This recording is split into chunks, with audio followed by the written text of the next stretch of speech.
Oops. Okay, so I'm gonna quickly share my screen, guys. Okay. Awesome. Well, first of all, it's awesome to have 4 people. Normally it's like 3 people or 2 people, so that's great. Thank you so much for coming today. Yeah, so like I said before, today we're just gonna go over how to spot like a nightmare client or prospect. I actually went through a nightmare client a few months ago, so I have plenty of experience. So hopefully today's short meeting, you guys can like learn something from it too. Okay, so obviously a nightmare client is simply someone who's going to be a nightmare to work with. So this type of clients or prospects, like the following things will occur when you work with them. You're going to feel frustrated. You're going to feel stressed. You're going to waste a lot of time. Some clients, they were so bad that it took several months to do their work, like way above the desired project duration. So clearly they waste a lot of time. You also lose money in the process because time is literally money. So if you schedule like a client project for 1 month, if it takes you more than 1 month, that's actually costing you money. So it's losing time for like another client. Yeah. So bad clients, you lose money, and also your reputation is on the risk. Yeah. So if they're a bad client, they might write you a bad review. So it's best to literally weed them out in the beginning, because they're just simply not worth it taking on this type of clients. Yeah, so simply it's best not to work with them. So avoid as possible. So I'm gonna go over like 10 red flags of a potential nightmare client. So this is based on my experience. Like I said before, I've been through like several nightmare clients before. Yeah, so hopefully you guys avoid this type of clients. Okay, so the first red flag is they badmouth the business they previously worked with. So for example, I'm a designer. Like if that prospect talked bad about the designer they worked with before, that's not good. Because if they talk bad about others, they're definitely going to talk bad about you. So it's just best to not work with people who have bad qualities. Like if you have a really bad feeling about a person, you probably are right. Like sometimes subconsciously you feel like something's not right, and chances are it is. So it's best to work with people who respect you as well as others. So make sure, so keep that in mind when you have a client call with someone, or simply if they like direct message you or in email. Yeah. So that's the first red flag. So the second red flag is that they focus too much on money, like how much it costs your service instead of the value of your service. So a few months ago, I had a call with a client, a prospect. So before we schedule a call, she was just so focused on the budget, like how much it's going to cost. I didn't even call her yet, but she was just so focused on how much it's going to cost, not really about the project itself. Like if she wanted a website, but like she was so she obviously wants a website to improve her, get clients, but she was more focused on the actual price of the service more than the actual service. So that's not good, because they're technically price shoppers. So they focus on the price more than the value of the service. So if they value the price more than the service, they're obviously going to be a nightmare to work with. Yeah. So this client, even in the call, she was talking about, I want to make sure this is within my budget. And and so after the call, I gave her codes and she didn't work with me. She said that it was above her budget. So yeah. So the right type of client is someone who's willing to pay for your service. They don't really focus on pricing. Like so far, the high ticket clients I've worked with, they don't really care about the pricing that much. They really care about if you can help them properly, like if you solve the problem properly. And the price doesn't really matter that much. It's more secondary more than like the first thing. Yeah. So that's so that's the second red flag. So the third one is so when you try to schedule a call with them, or even if that's a video call, they decline or ignore. That's clearly bad sign. actually, I think it was last year. Like I had an email, like a inquiry for a website design project. It was 3,000. And I was like, that's a bit too good to be true. And like they wanted me to do a website. And I said, oh, like no, normally my process is I have a conversation with them first before proceeding with the project or to pay the invoice. But they didn't want to have a call or a video call or anything. They just want to have the conversation on an email. And later I realized they were a scam. They tried to so I sent them an invoice and they tried to pay it with their it was like Amex credit card. It didn't work because on Stripe and PayPal it categorized that invoice as fraudulent. Yeah, so so if they don't want to talk to you on the call, the chance that they're hiding something. Yeah, so yeah, be careful of that. So that's the third red flag. Okay, so the fourth one is they don't value your time. So there's actually many instances where some like prospects they don't even turn up to my calls. They don't come in time, they come late. And the like those prospects that I end up working with, even when I'm working with them on a project, they still don't value my time. Like they pay invoices late, they reply to my emails like late, they don't turn up to my calls. Like it's simply just they simply don't respect your time and your efforts. Yeah, so that's definitely a red flag. So if you have a consultation call in the beginning before you make them a client, if they don't come in time, you can really see that they're not going to be a serious client. Because if they're serious, they will really value your time and make sure they're on time. Yeah. Okay, so the fifth one is, so normally when you I'm a designer, like I'm not sure about other businesses, but normally I require like a down payment or like 50% deposit. So if a client doesn't want to pay deposit, that's not good. So they're probably trying to get the service for free. So they say, oh, I'm gonna pay after the project is done. But chances are, like it happens to many people, they will get the service and run. So they end up not paying you for your hard work. So it's very important that you get a down payment before doing a project. In fact, a few months ago, I was messaging someone, like potential clients, and he wanted a cover photo for his Facebook. And then normally my policy was always to get like a deposit before signing the project. But so he tried to so I sent him the invoice. Then he said that his friend, apparently in that country, they couldn't process the invoices in PayPal. So he wanted his friend to do it. And he was constantly delaying paying that invoice, saying, oh, sorry, my friend has issues with it. So, and then he was I had to follow him up to see if he paid the invoice. And later I found out that he already got a new cover photo. And he ghosted me for probably more than a week. And then later he worked with someone else. So he completely wasted my time and also ended up not paying me to start the project. So I think they were planning to not pay me in the beginning because I had this down payment policy. They couldn't do that for me.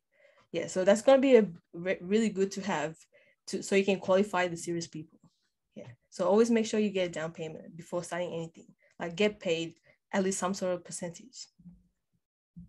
Okay, so the sixth one is so the sixth red flag is that they want to pay for a service after you complete their project. So I kind of touched it up in the previous one, but yeah, that's definitely a big red flag.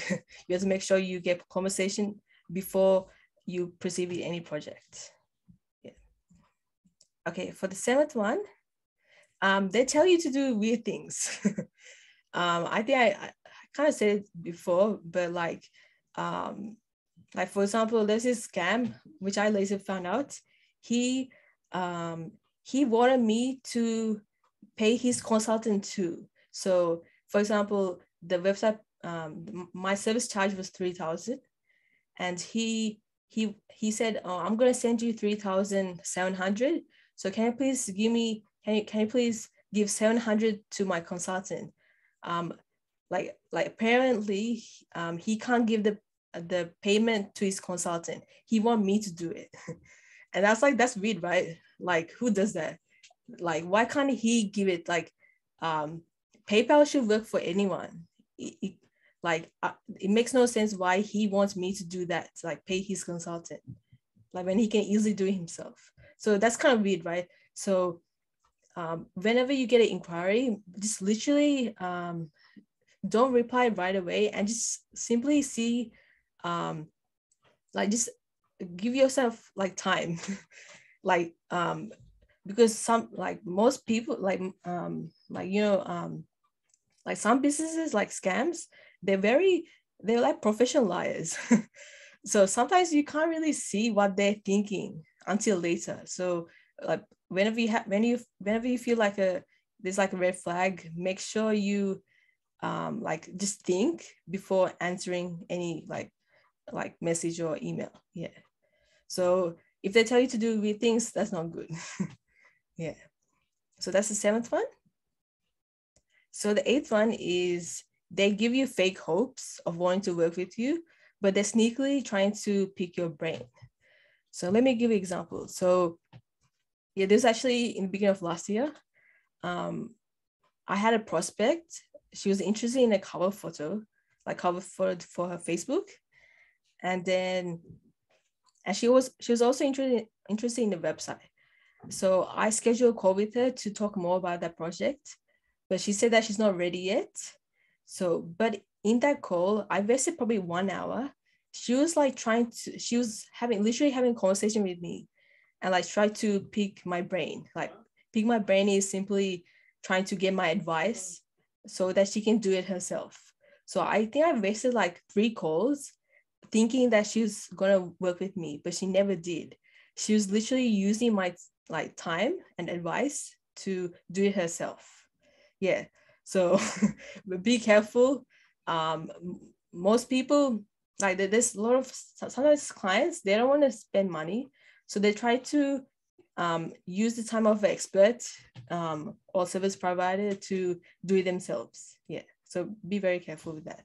So you need to really, whenever you have like a schedule, like a calendar link for potential schedule, like a consultation call, make sure you have qualifying questions and make it clear that this is for people who plan to work with you, not for anyone else.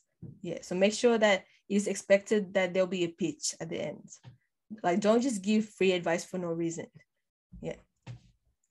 Yeah, so that's the 8th red flag.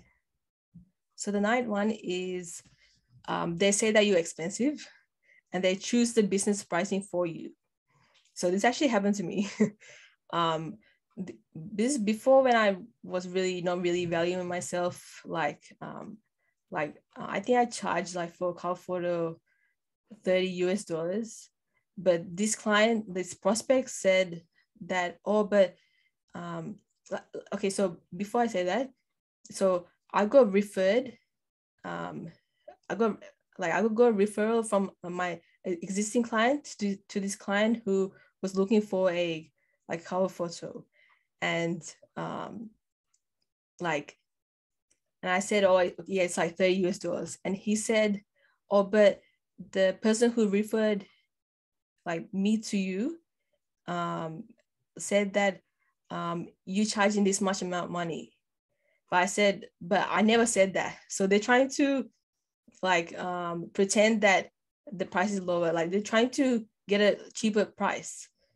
But I said no. And then they later said, oh, okay, I'll do it for $30. I mean, $25 or something. So like they try to choose the pricing of my services. Technically, they tell me how much I should charge my own services, which is pretty ridiculous, right? So don't let anyone like choose the pricing for you. Like you have to be very confident in your pricing, and that's not good.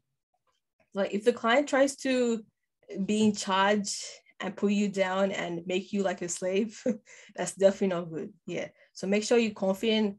And if they say you're expensive and try to choose a pricing for your service, like decline and simply just end the call, because they're not going to be a good client. Like they're trying to like take advantage of you. Yeah. And try to like make you feel like you're not worth more money. Yeah. But in reality, they know your worth, but they just don't want you to see your worth. Yeah. So make sure you like be careful of that. Yeah. Okay, so the last red flag is that they obviously, I mean, this is pretty common, common sense, but like they're rude to you and they make you feel uncomfortable. So they could either be like rude to you, they insult you, and also they can make you feel uncomfortable. Like, I'm not sure about men, but obviously because I'm a female, sometimes I get hit on. Like some prospects sort of like give me all these like suggestive comments, and that's not good. Like they're not there to do business with me. They don't want to work with me. They just want to do something else. Yeah. So that's definitely they're definitely not going to be a client or prospect. And actually, this is actually pretty common. Unfortunately, I knew someone who, like, in her network, most people were just like giving her like bad comments, but she didn't decline them because she really wants to get a client. But which is bad, right? Like, someone who gives you that kind of like treats you uncomfortably, they will never become a client. They focus on one like objective, which is to obviously, I don't know, take advantage of you and etc. Yeah, so yeah, that's definitely not good. If they make you uncomfortable, it's not worth it. Like, definitely not worth the money. And so before I used to like take on anyone, like because I didn't really value myself and I didn't know the procedure. But after like several like trial and error, I'm very cautious of who I work with. So at the end of the day, you have to make sure you like have a prospect qualification. So this prospect has to be in this industry. They must pay a down payment. Like this is the process. Like also having a contract is going to be great. You're protected by the law, and they can't take advantage of you. Like, I think most issues happen when you don't have a contract. And in this case, I didn't have a contract. The only thing I had was the invoice. So I think most of these issues can be resolved by having a contract and having clear boundaries. Yeah. So, and lastly, how people treat you is also depends on how you treat yourself. So if you don't value yourself, how can you expect others to value you? So yeah, it's all about self-worth and then just standing up for yourself. Yeah. And yeah, that's literally it, guys. It's very short. I think this is probably under 15 minutes. But yeah, that's technically the red flags. I'll stop sharing my screen. But yeah, what are your thoughts, guys? Any thoughts or questions? Yeah, mostly I feel this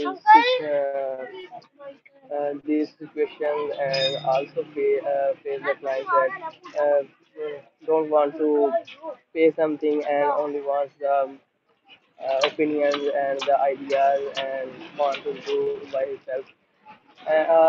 We actually had a small team as we had discussed before. We are starting Shopify, WordPress, Laravel, PHP, and plugin development. So when we are focusing on the client to deal with them and want to make more business. But sometimes I also face this type of plan as you have discussed now. But I think we learn with time and with people. Exactly. Like Yeah, I don't know, um like I worked with like several businesses. Like it takes time to become like confident and then try to create boundaries. Like it takes time. Like yeah, sure. Yeah, so like give yourself time, like you could know now, and then just move. Yeah, like this is about learning. Yeah, and confidence just it doesn't come out of nowhere. Like the more Yeah, have, yeah, exactly. Artemis and Emma, do you guys have any thoughts or questions?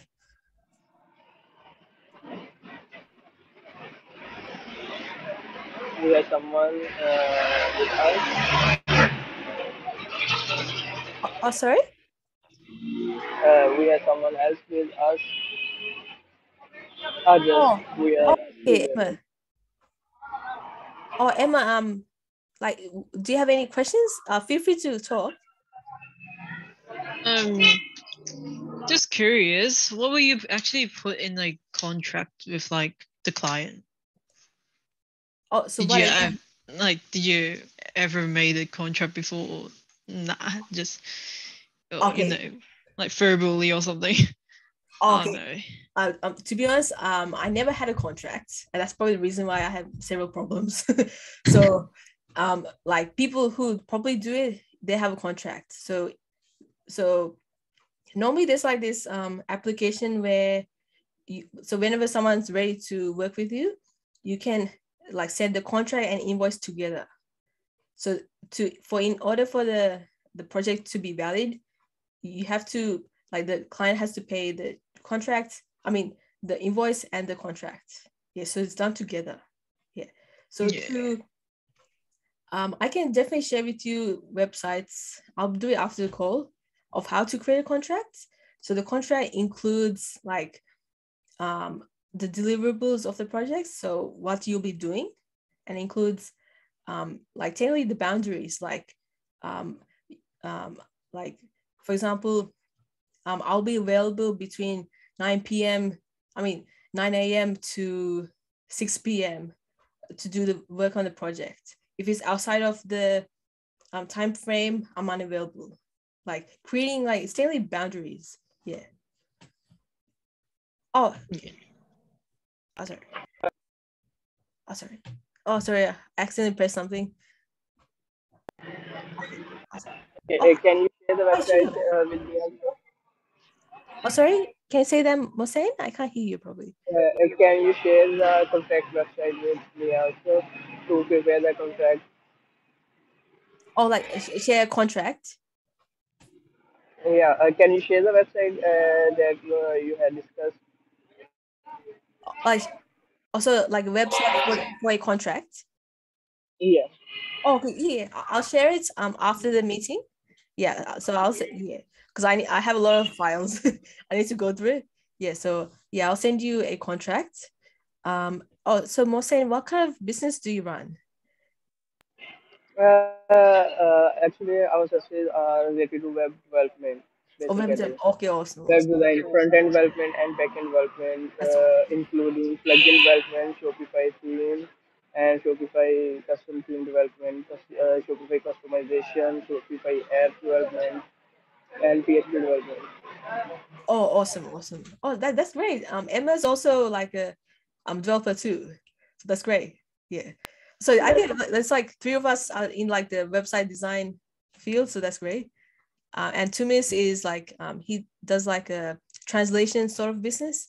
I probably didn't explain it that properly, but it's like more translation. Like he translates like to several languages for certain people. Oh, that's Yeah, good. so that's cool. Yeah, awesome.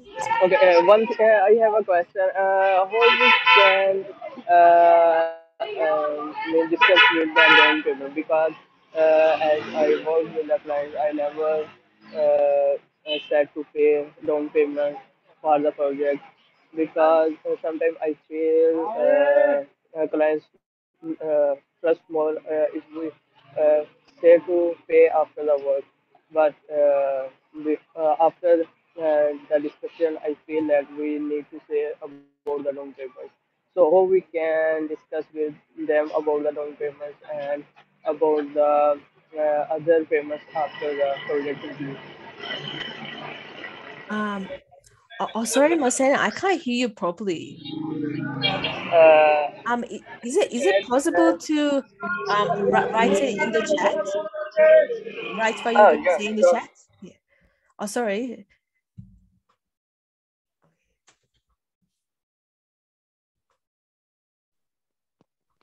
Hi everyone. Oh, hi Thomas. How's it going? Hello. I'm fine. Yeah. I was thinking of talking about something and ask everybody here Oh, sure. Go concerning ahead. the number 7 on the slide.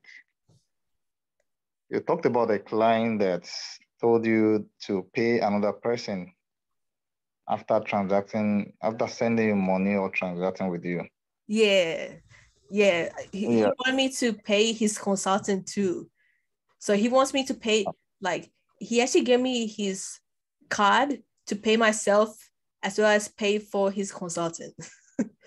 But turns out that Oh, the card was actually a fake one. It was a fake sure. bank. That's where I was going. I was actually thinking in that kind of situation, if you have a business with somebody and you know the maybe the pioneer of the business directly, you don't have to in any way tell the person to help you pay. So I was about asking you if you use maybe PayPal, money order, or any other form of payment. If that kind of payment is structured and is not directly wired into your account, when you can actually see the alert and you confirm the money, it might be difficult for you to satisfy some clients because if you use money order for instance, like they do in the America, um, you just receive an alert. They have a fraudulent ways of doing this, and at the end of the day, when you see the alert, they mention they will mandate you pay $50,000. Sorry, $50 or $300 to my consultant, and not knowing you have not confirmed the money, and at the end of the day, you end up losing that money sent to the person. So we need to be conscious on and confident about all these things. We need to know the rules, and if we are making a payment, we need to understand the method that is um, currently running, not the old outdated method like money order, postal order, whatever. Yeah, exactly. Yeah. Yeah, that was actually, I don't know when that happened. I think it's before I even got like a high tier client. But like that's the obviously at the time the most money I got. So I didn't like he emailed it in a way that it's very hard to believe that it was a fake client. Like until my sister read the email, she said, "Okay, that's definitely a scam." And like, yeah, So if you don't have don't have a sister or somebody to verify the email for you, you might have fallen the fraudster's hands. So what I'm trying to say here is that you find a way of making our payments as an payment method, let it be current, such a way that when you send money to me, I'll confirm from my bank, not just an email or any kind of alert on my phone.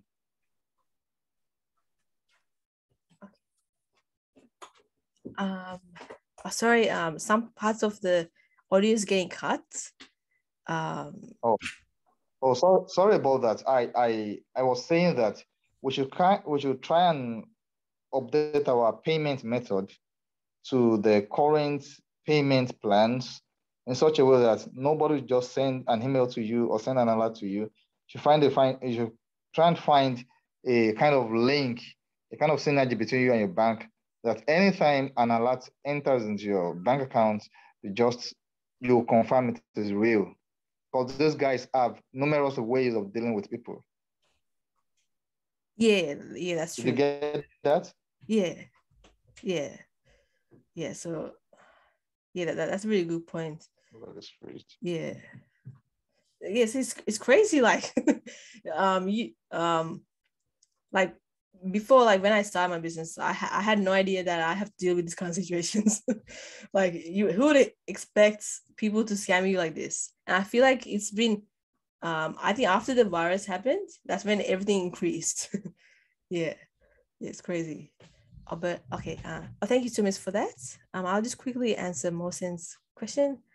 Okay, so how can we urge the clients about the down payments? Because mostly I ask the payments after the project is completed. Also, please share links about project paperwork before the start. Okay. Okay, so Mohsen, first, I mean, you don't really have to say much, really. Just say, in order for me to start the project, I will require a 50% deposit. Simple. Yeah. Like, and if they don't respect that, that's probably a red flag. Yeah. Okay, sure. Yeah. It's simple, like, that's actually what I've been doing from the start. And that saved me a lot of time and money. And like, if they can't pay the 50% deposit, that's not good. Like, that's actually a normal procedure with any service-based business. They pay something in the start, like down payment. It's completely normal. Yeah. So if it's not normal for them, that's probably not a right client. Yeah. So just so it really depends on the price. So if you're like, sometimes 50% is probably a bit too high, depending on price. If it's like a $3,000 project, you can say, oh, 30% is good, a 30% down payment. But as long as you get something, like some sort of percentage, ideally definitely more than 30%. Don't go lower than that. Yeah. 30 to 50% down payment will be great. Yeah. Yeah. Hopefully that answered your question. And of course, after the call, I'll send you guys like some resources that you can use to create a contract. All right, thank you. Nice. Or Emma, do you have anything to say? Or any questions?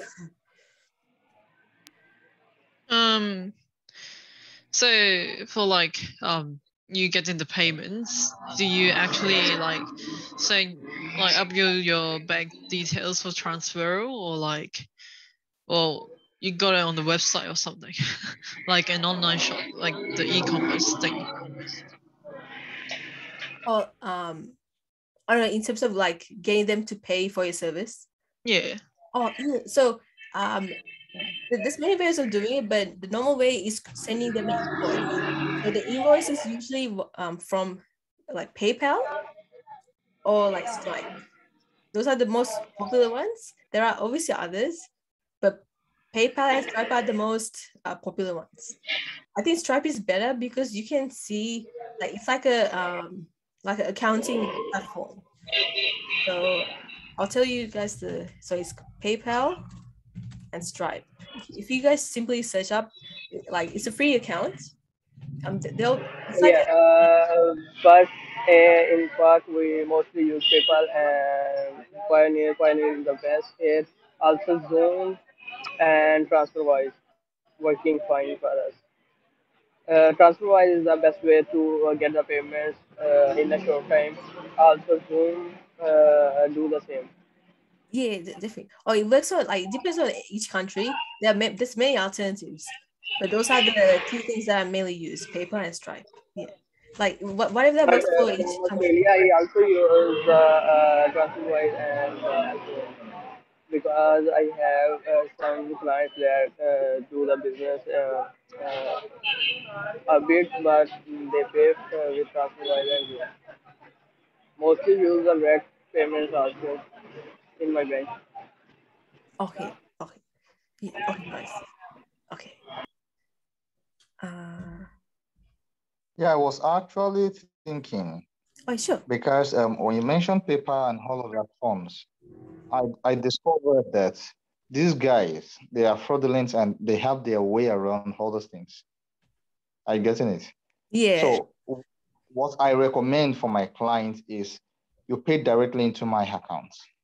When you pay directly into my account, I see an email confirmation from the bank.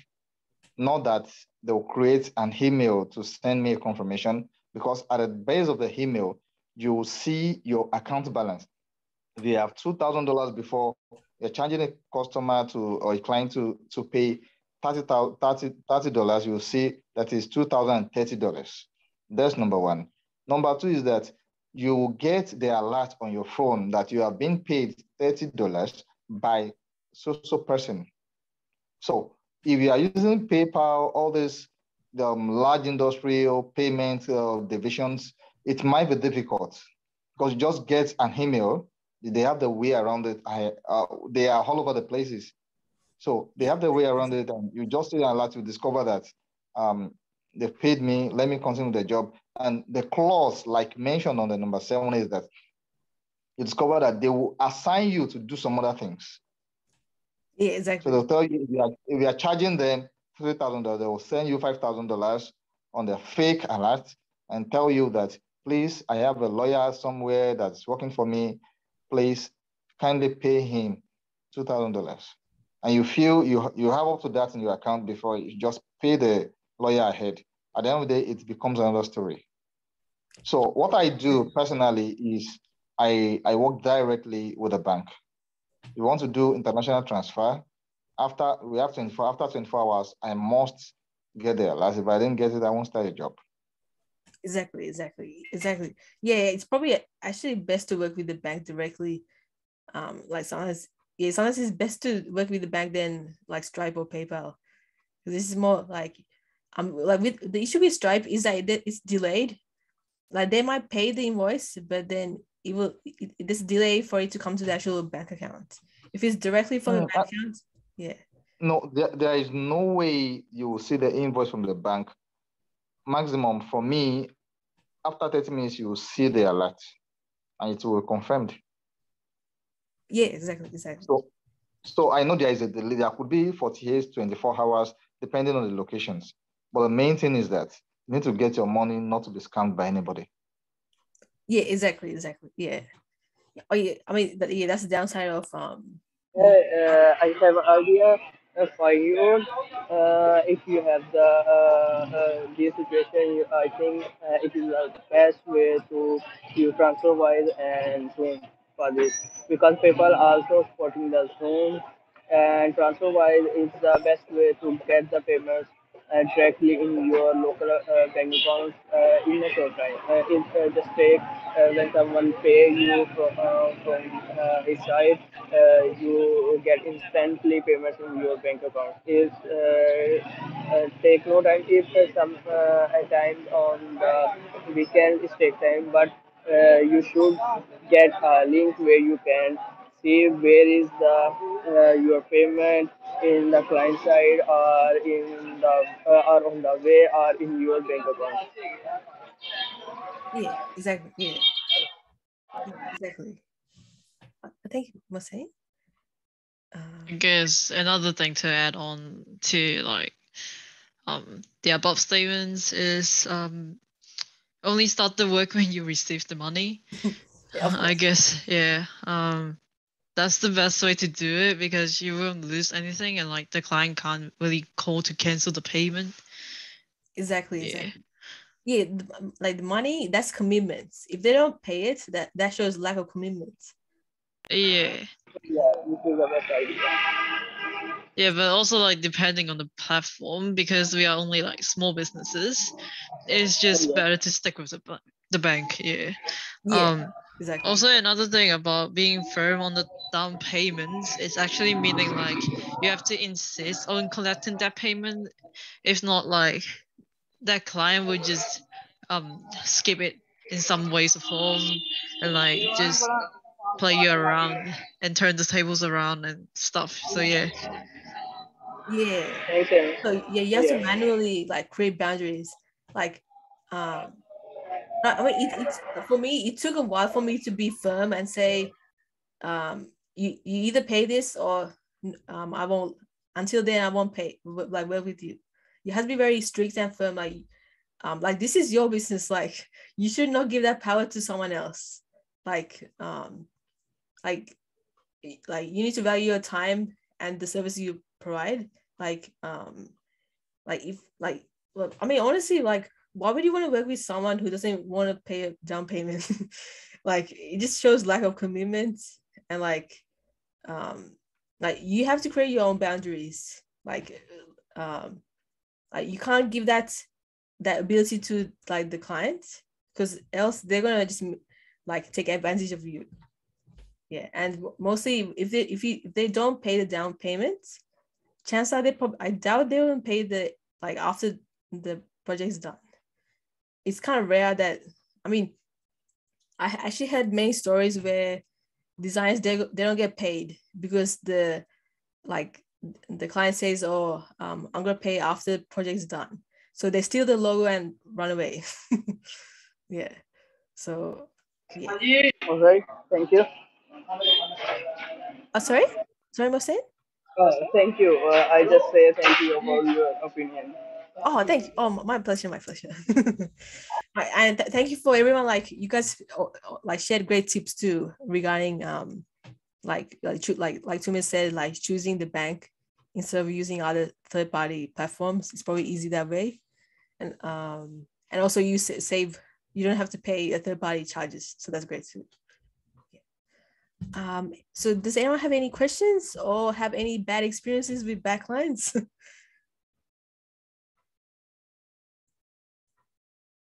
Anyone? Or is everyone good to go? I guess there's one that I encounter. It's like after I help him finish his project, he's like because he's doing a business as well, so he just asked me to like help him promote his business because I'm also like Chinese, so I just got some social platform to help him to promote his business. So he's like asking me to do that. He chucked me the post, the advertisement and stuff, and tell me to do that for him. But actually, you can't really do that because, well, first of all, it's two different types of business, and like you're only my client. I don't really want to help you, you know. Yeah. Also, was he planning to do that in exchange of money or was it for free? It's kind of like, so you help me finish my job, and then like, I will help you to promote your business, and you help me promote mine. That's definitely a red flag. Because yeah, I think it was I just realized how much bad clients I had last year. So there's actually one bad client where she said she was actually a university friend, but and I don't know why, but at that time I said, oh, I will do it for free. I'll design a logo for you for free in exchange of a testimonial, a video testimonial, and you recommending to your friends and family. And she didn't say yes. Like she didn't say, oh, I agree. But I assume she did because she's a friend. And then so I finished her logo, did a great job. And then after she got the logo, she didn't do anything. She still hasn't messaged me like since then. The logo ran away. She's in our uni. Emma, she's in our uni. Yeah. You know, guys, Emma and me, we are in the same university. Yeah, it's just Yeah. I'm first year and Yeah. yeah. Yeah. So so I probably could meet her in university one day. But she still hasn't messaged me till this day. So that shows like it's not worth it. People can break promises very fast. Yeah. Once they go what they need, they just run away. Yeah, so it's pretty messed up. So I honestly just taking a down payment, like it's like the best thing ever. You just qualify if someone's serious or not. It doesn't hurt. Yeah. Yeah. Sure. And yeah, so okay, so after the call, I'll share with you guys links. I'll send it, I'll share it. I'll actually DM you guys. Yeah. Like how to create a contract. Oh, no, send the link. Send the link after. Okay, yeah, of course. Yeah, I'll send you to all of you guys, like how to do like decent contract and platforms you can use. And is like, do you guys have any questions or anything else you guys need? No, not yet. Okay, no, yes, okay. Okay, awesome. Yeah, so I'll share the recording of this probably later today, like tonight more like it. Yeah, so it's yeah, I'll share it in our group chats. And yeah, if there's no any questions, I think we finished. Finished for the day today. Yeah, sure. Yeah. Okay, awesome. Well, thank you so much guys for coming. I really hope you found today's like class helpful. And feel free to message me if you guys need any help or questions. Or if you are unsure if a client is a fraud or a scam, feel free to message me because one of my friends actually, he shared a screenshot of a potential like nightmare clients. And then I looked at it and I found out that it's a fraud. So yeah, feel free to message me if you feel not confident in a certain client. Yeah. Because I've seen, like, what I noticed is that fake clients, they have this very similar structure in emails and messages. Yeah, so you can easily spot them. Yeah. Yeah. But yeah, I'll let you go, guys. Well, thanks so much for coming, and I'll see you guys later this month. There's 2 more other classes. Yeah. All right. Thanks so much, guys. Oh, Have a great day. Thanks for your time, you too. Bye, everyone. everyone. Good night, everyone.